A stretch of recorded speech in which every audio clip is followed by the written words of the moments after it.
ക്രിസ്തുവിന്റെ ജെറുസലേം പട്ടണപ്രവേശനത്തിന്റെയും അന്ത്യാത്താഴത്തിന്റെയും കുരിശുമരണത്തിന്റെയും ഓർമ്മാചരണത്തിന് ശേഷം ലോകമെങ്ങുമുള്ള ക്രൈസ്തവ വിശ്വാസികൾ ഉയർപ്പ് തിരുനാളിന്റെ ആഘോഷത്തിലേക്ക്. ഇന്ന് രാത്രി മുതൽ ദേവാലയങ്ങളിൽ ഉയർപ്പ് തിരുനാളിനോടനുബന്ധിച്ച് പ്രത്യേക പ്രാർത്ഥനാ ശുശ്രൂഷകൾ ആരംഭിക്കും. ഉയർപ്പിന്റെ ചടങ്ങുകൾക്ക് ശേഷം പരസ്പരം സമാധാനം ആശംസിച്ച് ഈസ്റ്റർ മുട്ടകൾ സമ്മാനിച്ച് പുലർച്ചെയോടെ വിശ്വാസികൾ വീടുകളിലേക്ക് പോകും. 50 ദിവസത്തെ നോമ്പിനും കഠിന വ്രതാനുഷ്ഠാനങ്ങൾക്കും ശേഷം ലോകമെങ്ങുമുള്ള ക്രൈസ്തവർ ഉയർപ്പ് തിരുനാളിനായി ഒരുങ്ങുകയാണ്. ഓശാന ഞായർ മുതൽ ആരംഭിച്ച വെള്ളിയാഴ്ചയിലെ അവസാന ദിവസമായ ഇന്ന് ദേവാലയങ്ങളിൽ പ്രത്യേക പ്രാർത്ഥനാ ശുശ്രൂഷകൾ നടക്കും.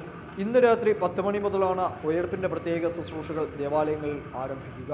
ക്രൈസ്തവ വിശ്വാസത്തിന്റെ പ്രഘോഷണമാണ് ഓരോ ഉയർപ്പ് തിരുനാളുമെന്ന് സീറോ മലബാർ സഭ മേജർ ആർച്ച് ബിഷപ്പ് കർദിനാൾ ജോർജ് ആലഞ്ചേരി പറഞ്ഞു. ക്രൈസ്തവരെ സംബന്ധിച്ചിടത്തോളം അവരുടെ വിശ്വാസത്തിൻ്റെ ഒരു പ്രധാനപ്പെട്ട ആഘോഷമാണ്.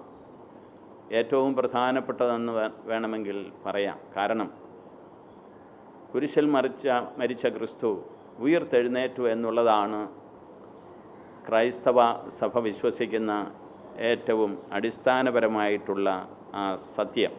ക്രിസ്തു മരിച്ചവരിൽ നിന്ന് ഉയർത്തെഴുന്നേറ്റുവെന്ന കാർമികന്റെ പ്രഖ്യാപനത്തിന് ശേഷം ഈശോയുടെ രൂപവും വഹിച്ചുകൊണ്ട് കത്തിച്ച മെഴുകുതിരികളുമായി വിശ്വാസികൾ ദേവാലയത്തിന് ചുറ്റും നടത്തുന്ന പ്രദക്ഷിണമാണ് ഈസ്റ്റർ ദിവസത്തെ പ്രധാന ചടങ്ങ്. കുർബാനയ്ക്ക് ശേഷം വിശ്വാസികൾ പരസ്പരം സമാധാനം ആശംസിക്കും. ഈസ്റ്റർ സന്ദേശം ആലേഖനം ചെയ്ത ഈസ്റ്റർ മുട്ടകൾ പരസ്പരം സമ്മാനിക്കുന്നതും ഈസ്റ്റർ ദിവസത്തെ പ്രത്യേകതയാണ്. റിപ്പോർട്ടർ, കൊച്ചി.